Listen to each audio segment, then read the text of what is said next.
वो जो सर झुकाते हैं हर दहलीज पर, वो जो सर झुकाते हैं हर दहलीज पर, कभी अपने मंदिर की चौखट पर भी शर्म करें। ये शेर आनंद जी मैं कह रहा हूं, घोषित अपराधी, दोष सिद्ध अपराधी जो अब चुनाव नहीं लड़ सकता है 10 साल, उस चारा चोर के नवी फेल बेटे और कई मामलों में जमानत पर चल रहे माफी वीर, 5 बार बिल्कुल जनता के सामने कोर्ट में सार्वजनिक तौर पर माफी मांग चुके, थूक कर चाट चुके इटालियन माफिया खानदानी चोर राहुल विंची पर आज दोनों मुंगेर की यात्रा पर थे। मुंगेर से आपको क्या याद आएगा दर्शकों, श्रोताओं, आनंद भाई? मुंगेर से याद आएगा चंडिका स्थान, जो 51 शक्तिपीठों में से एक है। लेकिन जब एक लड़का, एक चिराधेड़, एक बालाधेड़ साथ घूम रहे हो, जिसमें से एक क्रिप्टो क्रिश्चियन हो और एक पूरा क्रिश्चियन हो, थोड़ा बहुत पारसी खून का छिड़काव हो उसमें, और एकाध पीढ़ी पहले थोड़ा बहुत हिंदू खून भी मिला हुआ हो, तो उनको याद आती है दरगाह की। इसलिए आती है क्योंकि जिस राज्य में चुनाव होने वाला है वहां घोषित तौर पर 19% मुसलमान है। वैसे बिहारियों को पता है कि मुसलमान इस राज्य में 30-35% के आसपास हो चुके हैं, जिस तरह से पूरे मिथिलांचल की हालत है। और मैं सीमांचल नहीं कहूंगा आनंद भाई, क्योंकि सीमांचल एक बड़ा ही वेग सा टर्म है, बड़ा ही झूठा टर्म है। भैया पूर्णिया सीमा से नहीं लगता है, मधुबनी लगता है सीमा से, बेतिया लगता है, पश्चिम चंपारण लगता है। तो अगर हम सीमांचल या सीमावर्ती राज्य कहें, जिले कहें, तो उसमें किशनगंज और अररिया तक खींच के लाके और फिर हमें मधुबनी की और बेतिया चंपारण की बात करनी पड़ेगी। लेकिन आप सीमा के इलाकों को देखें, मिथिलांचल को देखें, तो जिस तरह कुकुरमुत्तों की तरह मस्जिदें उगाई हैं, दरगाह उगाए हैं, वह अलार्मिंग नहीं है, बेहद खतरनाक है और डराने वाला है। इन्हीं सब विषयों पर बिहार की राजनीति को लेकर करूंगा मैं बात। हमारे साथ हैं हमारे सुपरिचित आचार्य आनंद कुमार। आज इन्होंने आचार्य की पदवी हटा दी है अपने मन से, पता नहीं क्यों। आपका बहुत बहुत स्वागत है आनंद जी। और मैंने भूमिका बांध दी है, अब फील्ड आपका है। दोनों शहजादे चले गए दरगाह में, क्या मुस्लिम वोटों का बांट बखरा हो गया? देखिए, मुंगेर की जैसे ही बात होती है तो सबसे पहले मुंगेर की बात होते ही सबसे पहले तो योग विद्यालय का नाम याद आता है। 1919 के आसपास से वहां पर योग विद्यालय है। उससे भी पहले से बात कीजिएगा तो हथियारों की जो फैक्ट्री होती है उसके लिए मीर कासिम के जमाने में 1800 के आसपास जो था, उस समय 1870 के दौर में वहां पर बंदूकों की फैक्ट्रियां बननी शुरू हुई। आजादी के दौर तक देखेंगे आप तो 36 जो फैक्ट्रियां थी, भारत भर में 55 स्मॉल आर्म्स की फैक्ट्रियां हुआ करती थी और उसमें से 36 जो थी वो इस मुंगेर में हुआ करती थी। तो इसको पूरी तरह से खत्म करके वहां जो फैक्ट्रियां थी लीगल तरीके से वहां पे हथियार बनते थे। वहां से पूरे देश भर में ही नहीं विदेशों तक में हथियार बेचे जाते थे, भेजे जाते थे।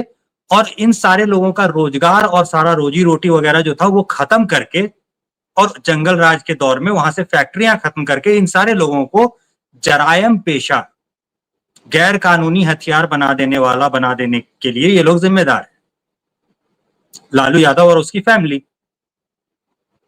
तो वहां पे जैसे ही जाते हैं तो लोगों को सबसे पहले ये भी याद करना चाहिए कि हमारी जो इंडस्ट्री थी, हमारी जो पहचान थी, पूरी दुनिया भर में अगर कहीं पर हथियारों की मैन्युफैक्चरिंग होती थी, स्मॉल आर्म्स, बंदूकों मतलब कि पिस्तौल और बंदूकों की जो मैन्युफैक्चरिंग होती है वो होती थी, तो वो मुंगेर में होती थी।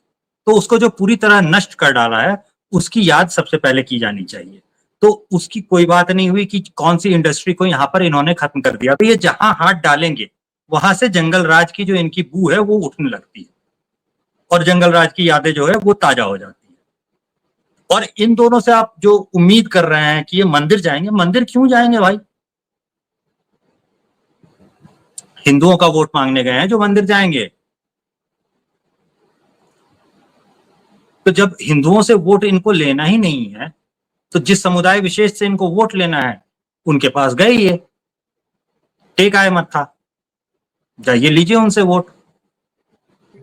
नहीं, वही सवाल मैंने आपसे पूछा कि मोहम्मद वादियों के वोट का बंटवारा हो गया क्या? उधर से एक हैदराबाद से ओवैसी देखिए चिल्ला रहा जब है कि तक मेरा वोट है। ये इस मामले में हम सीधा कहते हैं कि जब तक डॉन मैदान में ना आया हो तब तक सभी रंगबाज है। तो भैया जब असली रंगबाज उतरेगा उसके बाद हिसाब करेंगे ना। इनको जो लगता है कि मुस्लिम वोट या सेकुलर वोट जो है वो हमारे पास आ जाएंगे, तो आप ओवैसी को आने दीजिए। जब ओवैसी उतर जाता है तो फिर देखेंगे कि किसको कितने वोट मिलते हैं सीमांचल के क्षेत्र में। जिस सीमांचल को क्षेत्र कहा जाता है उस क्षेत्र में सारे के सारे विधायक जो थे वो ओवैसी के थे। हाँ, ओवैसी के ही विधायकों को छोड़ लेकिन करके राजद आरजेडी लेकर ने के भाग गई थी। तो जिन आरजेडी ने विधायकों को लूट लेकर लिया के ना जी। तो जिन जिन विधायकों को लेकर के ये भागे थे आरजेडी वाले, उन लोगों की वहां की स्थिति क्या है, उनको वहां कौम का गद्दार माना जा रहा है। अगली बार वो कोई चुनाव नहीं जीतेंगे। उन्होंने अपना राजनीतिक करियर जो था वो फोर्टिफाई जिसको कहते हैं, मतलब बिल्कुल जब्त जो करवाना होता है, तो उन्होंने अपना जब्त करवा लिया है। तो नया कैंडिडेट आएगा और फिर से वही जीतेगा। ओवैसी का कैंडिडेट एक बार उतर गया तो उसके बाद कहाँ जाएंगे मुस्लिम लोग? इनको अच्छा कुछ नहीं ये मिलने वाला।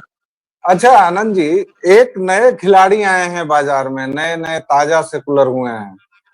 कई महीनों तक बिहार की विकास की और सबको डांटते रहे कि ये तुम लोग जात पात का बात करता है बिहारी सब कहीं का, तुम लोग धर्म का बात करता है।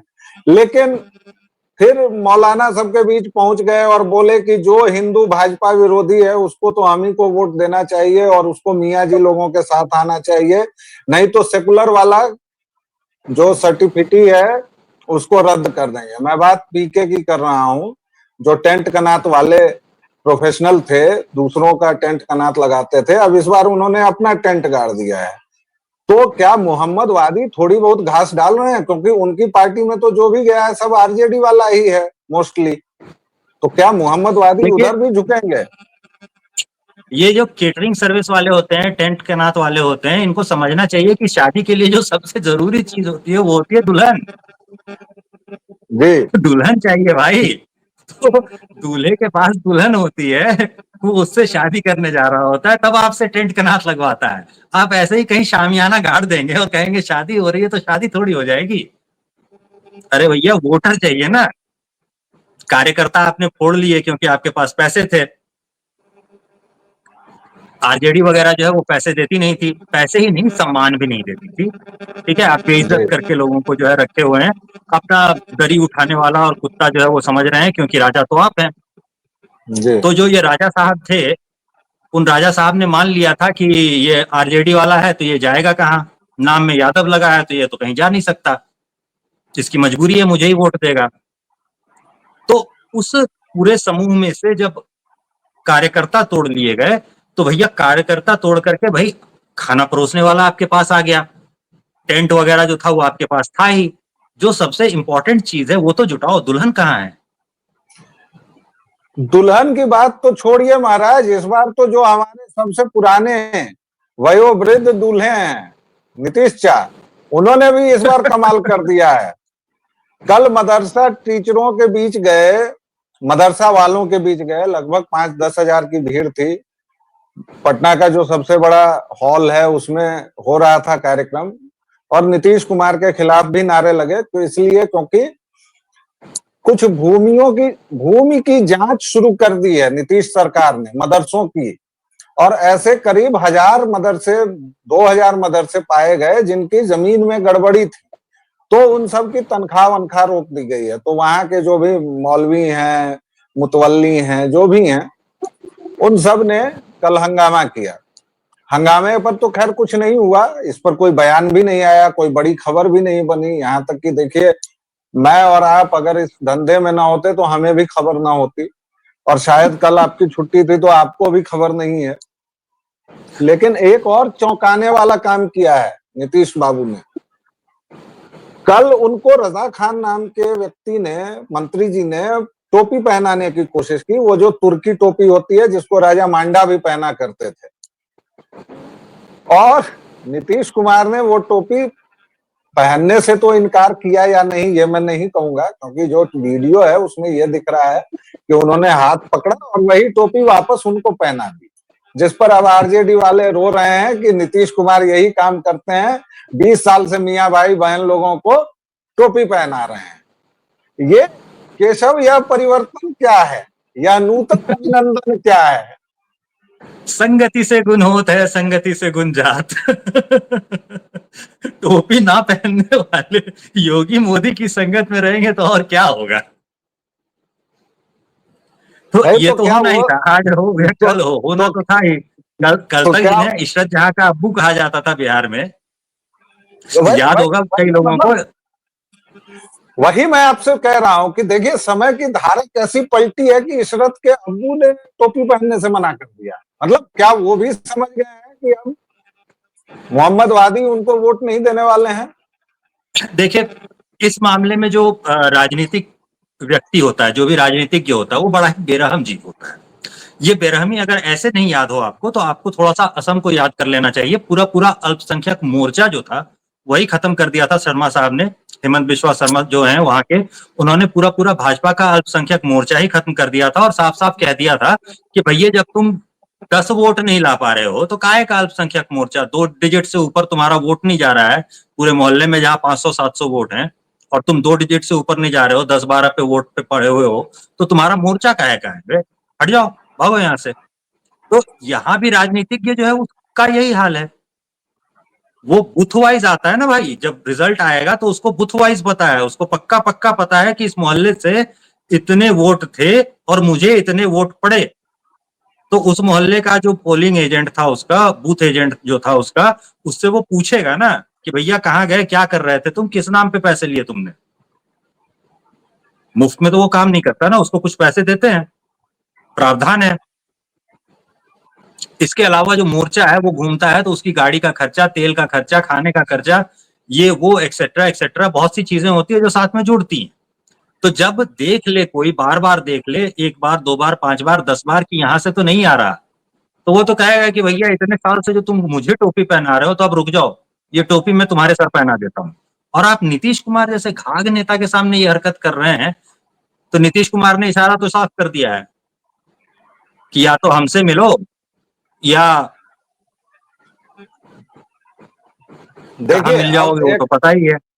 अब एक दूसरी बात, अब चलते हैं जरा आज जो प्रधानमंत्री का दौरा हुआ है, गया नहीं, जी ये गए जो थे, हमसे मिलो बेगूसराय वाला गए थे। डायलॉग था ना, ये जो हमसे मिलो वाला डायलॉग था ना, ये जिन लोगों को समझ में ना आया हो उन्हें हम बता दें कि ये सरकार मूवी का है। सरकार मूवी की लास्ट सीन में एक हाथ में बंदूक और एक हाथ में वो लेकर के वो कहता है कि तुम्हारे भगवान के बारे में मुझे नहीं सुनना, तुम बस ये बताओ कि तुम्हारे पास 2 विकल्प हैं, कौन सा चुन रहे हो, या तो हमसे मिलो या दूसरे हाथ की जो बंदूक होती है वो दिखा देता है।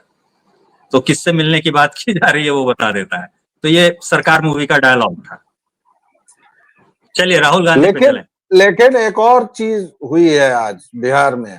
बिहार में आज प्रधानमंत्री आए थे और एज यूजुअल उन्होंने 13,000 करोड़ की योजनाओं का उद्घाटन, शिलान्यास और तमाम जो भी मतलब कुछ योजनाएं आज शुरू हुई, कुछ योजनाएं बीच में थी। अब जैसे एक 4 लेन पुल उन्होंने समर्पित किया जो टोंस से लेके और सिमरिया तक वाला है, जो बेगूसराय को बिल्कुल जोड़ देगा और बहुत सुविधा हो जाएगी बहुत बड़ी आबादी को। लेकिन बिहार में सबसे कम वोट मिलता है साहब। अगर मिलना होता तो फिर यहाँ की जनता और यहाँ के मंत्री भी नई रेलगाड़ियां शुरू हो गई हैं उस पर खुश नहीं होते कि 12,000 रेलगाड़ियां बिहारी मजदूरों को छठ में लेकर आएंगी, पूरे देश में जो यत्र तत्र सर्वत्र लात खाते हुए घूम रहे हैं। तो हमारा पर्सपेक्टिव ही बदल चुका है इन 30 वर्षों में। हम केवल मजदूर सप्लाई करने वाले राज्य रह गए हैं और न ही हमारे यहाँ के ही मंत्री लोग पूरी बेशर्मी से यह दावा करते हैं कि देखिए उड़ीसा में एक सेमीकंडक्टर फैक्ट्री लग गई है, एक पंजाब में लग गई है, 4 ऐसी फैक्ट्रियां हैं, उसमें से एक भी बिहार को नहीं मिली है जी। और इसको पूरे गर्व से बता रहे हैं क्योंकि बिहार में अब किस चीज की कमी है। अगर आप लॉ एंड ऑर्डर ठीक कर दे रहे हैं और बिजली ठीक कर दे रहे हैं तो अब आपको कम से कम उद्योग भी मांगने चाहिए। ठीक है, कि जो लोग उद्योग लगा रहे हैं उनको अभी भी दिक्कतें हो रही हैं, लेकिन अब कम से कम इसकी शुरुआत होनी चाहिए। लेकिन मुझे लगता है कि यह इस देश ने तय कर लिया है कि बिहार मजदूरों का सप्लायर राज्य बन के रहेगा। भाई 29 राज्य और केंद्र शासित प्रदेशों में सप्लाई करनी है तो ठीक है, और 4 करोड़ बिहारी ये काम कर भी रहे हैं। लेकिन जिस चारा चोर ने यह दुर्गति की है बिहार की, उसने लिखा कि पिंडदान कर देंगे आज नरेंद्र मोदी। ये वही चारा चोर है जिसने कभी कहा था कि नरेंद्र मोदी का बधिया कर देंगे। ये वही चारा चोर है जिसने कभी कहा था कि भूरा बाल साफ करो। इसकी बदजुबानी पिछले 30 वर्षों से अनथक जारी है। ये वही चारा चोर है जिसने पत्रकार को कहा था कि मारेंगे 2 मुक्का तो नाच के गिर जाओगे। लेकिन वो सब हंसी की बातें। आहा, कितना सेकुलर मजाक किया है लालू जी ने। वाह वाह वाह वाह, मार दीजिए ना, इधर इधर मारिए तो एक मुक्का।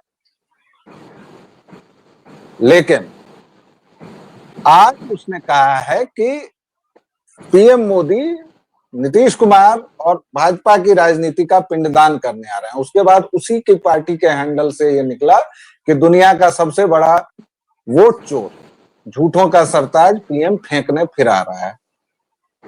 टिप्पणी, आपकी विशेष टिप्पणी। देखिए, इस किस्म के डायलॉग्स का हम इंतजार कर रहे होते हैं। शुरू में मेरा मानना था कि जो बिहार के युवा हैं उनको जंगल राज का उतना आइडिया नहीं है, हम लोगों को बार बार याद दिलानी चाहिए। अभी हाल में एक घटना जो अंतर्राष्ट्रीय स्तर पर हुई उस पर मेरा ध्यान नहीं गया था। अंतर्राष्ट्रीय स्तर पर एक बड़ी घटना हुई है रूस और जेलेंस्की वाली। तो रूस और जेलेंस्की की जो मतलब पुतिन और जेलेंस्की कह लीजिए, रूस और यूक्रेन कह लीजिए, तो जेलेंस्की वाली जो घटना हुई है उसमें युवाओं ने देख लिया कि एक अच्छा खासा देश है जहां पूरी दुनिया भर से लोग पढ़ने जा रहे हैं, जो भी मेडिकल कॉलेजेस हैं वहां पे हैं और सब लोग वहां पे मेडिकल की पढ़ाई करने जाते हैं और भी बहुत सारी चीजों की पढ़ाई जो है वहां से कर करके आ रहे हैं। बहुत अच्छी अर्थव्यवस्था है, बहुत अच्छा सब कुछ है। मेरे खुद के एक मित्र, लेखक मित्र हैं, वो अनुवादक के तौर पर जेएनयू से उन्होंने पढ़ाई की है और फिर अनुवादक के तौर पर वहां काम करने लगे। वहीं पर उन्होंने विवाह भी किया और वो वहीं बस गए, वो भी वहां पे रहते थे। तो इन सब लोगों को हम देख रहे होते थे कि बड़े अच्छे से रह रहे होते हैं, और अचानक जब ये शुरू हुआ तो 2 साल में यूक्रेन की क्या हालत हो गई है पिछले 2 साल 3 साल में वो सब लोग देख चुके हैं। तो एक जोकर को जब आप सत्ता थमा देते हैं तो क्या होता है, ये बिहार के युवा नहीं देख रहे हैं या नहीं समझ रहे हैं। ये मेरी गलतफहमी थी। इन्होंने एक नमूना जो है वो अंतरराष्ट्रीय स्तर पर देख लिया था और इसकी वजह से इन्होंने मतलब गूगल सर्च करके पढ़ना शुरू किया हो या जैसे भी पढ़ना शुरू किया हो, सीखना शुरू किया हो। इनको जंगल राज के दौर की कई घटनाओं की जानकारी है। इन लोगों को नाम पता होता है। मतलब बॉबी हत्याकांड ना पता हो ऐसा नहीं होता। इनको पता होता है कि बॉबी हत्याकांड कुछ था, कुछ हुआ था इसमें और बड़ा बुरा हुआ था। एग्जैक्ट पूरे पूरे डिटेल्स भले हर एक अपराध कर्मी का, इसमें जो आरोपी थे उनका नाम वो ना बता सके, लेकिन इनको पता था कि ये किया था और ये इन्हीं लोगों ने किया था। तो जो अंदाजा होता है ये मोटे तौर पर अंदाजा युवाओं को है। इसीलिए लालू यादव दोबारा आएंगे ये बड़ा मुश्किल है। दूसरी एक चीज और हुई कि रैली एकाध हो चुकी है और अभी अभी हमने एक डायलॉग सुना है। उस डायलॉग को सुनने के बाद हमें बिहार में चलने वाला भी वैसा ही डायलॉग याद आ गया है। जैसे राजद के कार्यकर्ता कहते हैं कि भूरा बाल साफ करो, किसी ने नहीं कहा था, वैसे ही मान लीजिए आप कि ये डायलॉग भी बिहार में नहीं चलता। इस डायलॉग में कहा जाता है जिस पर राजद का झंडा है उस गाड़ी में गुंडा है। और ये इसलिए अब कहा जाने लगा है क्योंकि अभी पिछली रैलियों में लोग देख चुके हैं कि एम्बुलेंस को रोक लेते हैं, एम्बुलेंस में तोड़फोड़ करते हैं, और जब देख रहे हैं कि एम्बुलेंस के अंदर मरीज है उस समय उस एम्बुलेंस के साथ तोड़फोड़ कर सकते हैं ये लोग। उस एम्बुलेंस को रोक सकते हैं ये लोग और धमकी दे सकते हैं कि 20 साल पहले का दौर याद है ना, फिर से स्वाद चखा देंगे। तो जैसे ही तुमने ये कह दिया उसके बाद तो लोग देखने जाएंगे ना कि आखिर करते क्या थे यार तुम 20 साल पहले जिसकी धमकी दे रहे। ऐसा ही फिर आप देख लीजिए दूसरे केस में हुआ था, किसी युवती के साथ जो स्कूटी पे जा रही थी उसके साथ किया था। तो ये वीडियोस तो अभी भी मौजूद है इंटरनेट पे, लोग देख रहे हैं। तो इस वजह से जो मुंहभंग दिमाग जो है वो खुला हुआ हो और उस हिसाब से वोट दे रहे हो, और लड़कियां युवतियां जो है वो देख रही होती है कि ये क्या बोल रहे हैं, क्या कर रहे हैं, किस किस्म के लोग हैं। तो इसकी वजह से जो दुराव हुआ है वो बहुत ज्यादा है, और अभी बिहार में आबादी बहुत ज्यादा है युवाओं की। तो ये जो सरकारी नौकरी दे देंगे, सरकारी नौकरी दे देंगे, ये जो वहम फैलाया जाता है और लोग मान लेते हैं कि बहुत से लोग सरकारी नौकरी ही ढूंढ रहे होंगे, ये दुनिया नहीं रह गई है अब बिहार में, या बिहार के युवाओं की सोच वैसी अब नहीं रह गई है। वो किसी माई बाप के आसरे पे बैठे नहीं रहना चाहते कि सरकार आएगी तब हमें नौकरी देगी, तो 20,000 बहालियां निकलेंगी तो हम शिक्षक में भर्ती हो जाएंगे। वो कहता थोड़ा है कि यार बाकी पिंडदान। काम करने दो सरकार को, हम अपना हाथ पांव चलाने के लिए तैयार हैं। वो पिछली पीढ़ी के जो सेकुलर बुढ़ऊ लोग थे, जिन्होंने राजा मांडा, वो जो तुर्की टोपी आप बता रहे थे, वो राजा मांडा पहना करते थे, उसी टोपी की बात कर रहे थे शायद आप। तो राजा जी मांडा के जी। दौर का युवा नहीं है ये अपना दम खम जानता है, अपना हाथ पांव चलाने के लिए ये तैयार है। और ये हम तब कह और रहे हैं जब हम परसों हरनौत से लौट के आए हैं, और हरनौत से लौटते समय ही वो जो आपके मदरसा वाली रैलियों का जो पोस्टर बैनर था वो हम देख रहे थे, वो पूरे शहर में लगा हुआ। वैसे भी बिहार का युवा तो ये कर ही रहा है ना। तीसरी पीढ़ी के पलायन के बाद अब बिहार का युवा जहां भी है वो अपने दम पर है, उसका कोई माई बाप नहीं है, और उसको नेताओं से इतनी वर्जन, इतनी घृणा हो गई है कि वह इन नेताओं से कोई उम्मीद भी नहीं करता है। लेकिन बात पिंडदान की, पिंडदान एक बड़ा सकारात्मक शब्द है, तो मैं राजद के लिए उस शब्द का भी इस्तेमाल नहीं करना चाहता। क्या उम्मीद की जाए कि इस बार राजद की राजनीति को कब्र में गाड़ दिया जाएगा बिहार की जनता के द्वारा? अंतिम सवाल। देखिए, लालू की राजनीति को कब्र में गाड़ दिया जाएगा? लालू की राजनीति ऑलरेडी, लालू की जो स्थिति है वो कब्र में पांव लटकाए हुए ही बैठे हुए हैं, ये सभी लोग समझ रहे हैं। इसीलिए उन्होंने अपना जो पद वगैरह था वो सब कुछ तेजस्वी को दे दिया। वैसे भी पार्टी में उनकी कोई चलती नहीं थी, धकिया दिया जाता था। आजकल जो स्थिति थी उसमें देखेंगे आप तो आखिरकार तेज प्रताप को उन्हें बाहर करना पड़ा। अब तेज प्रताप को बाहर कर दिया तो भाई 2 बेटे थे तो 2 लाठियां थी कहते हैं बिहार में। अब जो लाठी भी जो है वो एक ही बची है, और एक लाठी जो है वो दूसरी लाठी से ही भिड़ी पड़ी है। दोनों लाठियां तो आपस में ही बज रही आज हैं। आज के लिए तेज भी आप प्रताप सोच कुछ करके देखिए खुलासा कि भी आज करने के लिए वाले भी हैं। 5, हाँ, 5 जयचंदों का नाम आज भी कह रहे थे कि बताने वाले हैं। तो अभी शाम हुई नहीं है, लौटने का उनका टाइम हुआ नहीं है। आते हैं मूड में वो जी तो फिर बताते हैं। जी। वो तो शाम के दर्शकों बाद ही हो पाएगा। श्रोताओं, दर्शकों श्रोताओं, आनंद जी की मोहक मुस्कान पर मत जाइएगा। ये शाम की बात कर रहे हैं, बिहार में है, तेज प्रताप भी बिहार में है। अब किस तरफ इशारा कर रहे हैं वो तो आप जानते ही हैं। तेज प्रताप जब स्वास्थ्य मंत्री हुआ करते थे, या सॉरी कोई और पर्यावरण मंत्री हुआ करते थे, पर्यावरण, तो पर्यावरण। तो एम्बुलेंस उन्होंने घर के पास ही रखवा ली थी, और 2 बार उनकी तबीयत इतनी खराब हुई थी। उसके बारे में भी आनंद जी जैसे बावनवादियों और मनुवादियों का कुछ और कहना है कि किसी और वजह से कुछ अंग्रेजी का ओडी शब्द बोल रहे थे कि ही ओडीड ओडीड, अब मुझे तो पता नहीं है। लेकिन on a very serious note, हमने यह सोचा था कि हम बिहार चुनाव पर डेली एक चर्चा करेंगे, लेकिन अब यूं लग रहा है कि बिहार चुनाव पर अगर डेली 2 चर्चा भी करें तो शायद कम हो गए। लेकिन जब तक चुनाव हो नहीं जाते हैं तब तक मैं, आनंद जी, स्वाति, इन सब लोगों की टीम, हम अभी और भी लोगों को जोड़ेंगे, बिहार के जो विशेषज्ञ हैं उन सब से बात करेंगे। और आप लोगों से एक शेर के साथ अपनी बात खत्म करूंगा कि ध्यान दीजिएगा, जो चादर चढ़ाते हैं सियासत के लिए, जो चादर चढ़ाते हैं सियासत के लिए, कभी माथा टेकें तो लगे श्रद्धा भी है। कहने का मतलब यह कि इन टर्म कोट्स को पहचानिए। जो लोग कभी कह रहे हैं कि जो हिंदू बीजेपी का सपोर्ट नहीं कर रहे हैं उन्हें मियाओं के साथ मिलके, मियाँ भाइयों के साथ मिलके मेरी सरकार बना देनी चाहिए।